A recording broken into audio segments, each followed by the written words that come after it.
दोस्तों इनसाइडर की तरफ से आज बहुत ही ज्यादा बढ़िया गुड न्यूज आई है कि आरडीजे मार्वल के साथ में 2 और मूवीज की डील साइन करने वाले हैं। इसमें एक मूवी होगी आर्मर वॉर्स और दूसरी मूवी होगी एवेंजर्स सीक्रेट वॉर्स। और हाँ, मैं वैसा गांडू बंदा नहीं हूँ जो कि मैं आपको फेक न्यूज दूं। उसके लिए भाई बहुत सारे लोग और बैठे हैं ना। दोस्तों आर्मर वॉर्स पहले एक सीरीज होने वाली थी, लेकिन केविन फाइगी ने अनाउंस किया कि नहीं, अब ये मूवी होगी। और तभी से ऐसे रूमर्स आ रहे थे कि आर्मर वॉर्स में आरडीजे रिटर्न करने वाले हैं। भाई नहीं एज एआई करे, लेकिन करने तो वाले हैं। तभी तो भाई इसको सीरीज से मूवी में कन्वर्ट किया गया है और अब चांसेस और भी ज्यादा है। देखो आर्मर वॉर्स मूवी आएगी कैंग डायनेस्टी के बाद में, तो यहाँ पर ये लगभग कंफर्म है कि आर्मर वॉर्स में आरडीजे तो वापस आएंगे, लेकिन एज एआई। क्योंकि आर्मर वॉर्स मूवी एक मल्टीवर्सल मूवी नहीं होने वाली है और ना ही इसमें टाइम ट्रेवल दिखाया जाएगा। बहुत ही कम चांसेस है कि इसमें टाइम ट्रेवल दिखाया जाएगा। तो यहाँ पर आरडीजे का कोई और वर्जन या फिर खुद आरडीजे वापस नहीं आने वाले हैं, लेकिन एज एआई आ सकते हैं जिसमें आरडीजे का कोई न्यू फुटेज दिखाया जाएगा। ऐसा नहीं कि पुराना फुटेज दिखा दिया जाएगा, आपको यहाँ पर दिखाया जाएगा आरडीजे का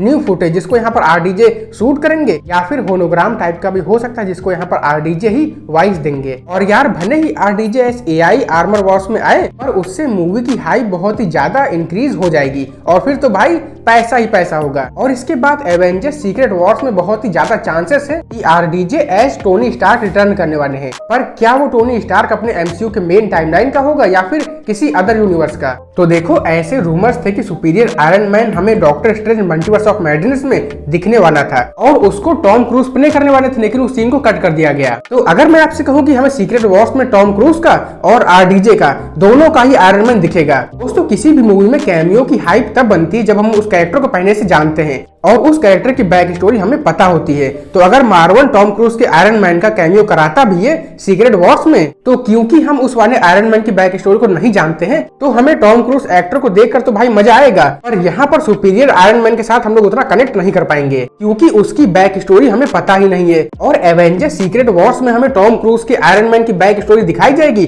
भाई ये तो सोचना भी मत, क्योंकि वैसे भी इतने सारे कैरेक्टर को हैंडल करना नॉट इजी। तो भाई बैक स्टोरी कहाँ पर दिखा पाएंगे? तो भाई आप खुद सोचो, अगर स्पाइडरमैन नो वे होम में हम टोबी मैगवायर या फिर एंड्रू गारफील्ड के अलावा किसी और स्पाइडरमैन के वेरिएंट को देखते, तो भाई हम लोग उतना कनेक्ट कर ही नहीं पाते। तो यानी कि भाई देखने में उतना मजा नहीं आता, क्योंकि हम लोग को इनकी बैक स्टोरी पता थी, तो भाई देखने में बहुत ही मजा आया। और ये बात केविन फाइगी को बहुत ही अच्छे से पता है और इसीलिए आरडीजे के आयरन मैन का कैमियो कराएंगे, तभी तो भाई मूवी की हाइप बनेगी। और भाई जहां पर हाइप बन गई ना, तो फिर तो भाई पैसा ही पैसा होगा। और दूसरी बात देखो, अगर मार्वल को आगे जाकर के टॉम क्रूज के आयरन मैन की स्टोरी को दिखाना है, उसकी स्टोरी को आगे बढ़ाना है ना, अगर कुछ ऐसा यहाँ पर मार्वल सोच रहा है, तो उसके लिए यहाँ पर ऐसा भी हो सकता है कि हमें टॉम क्रूज के आयरन मैन का भी कैमियो दिखा दिया जाए एवेंजर्स सीक्रेट वॉर्स में एज सुपीरियर आयरन मैन। और यहाँ पर जो टोनी स्टार्क होगा वो अपना मेन टाइमलाइन का ही होगा, क्योंकि सीक्रेट वॉर्स के बाद भाई आरडीजे कभी भी एज आयरन मैन वापस आएंगे ये तो भाई बिल्कुल भी पॉसिबल नहीं। बस यहाँ पर चांसेस है कि हाँ एवेंजर्स सीक्रेट वॉर्स में आ सकते हैं।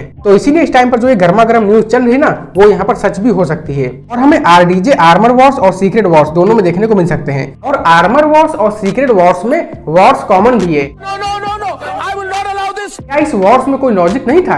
तो भाई हेनरी कैविल को डीसीयू से निकाल दिया गया है, उसमें भी कोई लॉजिक है क्या? तो चलो बिना डीसी को रोस्ट किए वीडियो को यहीं पर एंड करते हैं, लेकिन इससे पहले वीडियो को लाइक और चैनल को सब्सक्राइब भी कर देना। तो इस वीडियो को यहीं पर रैप अप करते हैं। Peace out.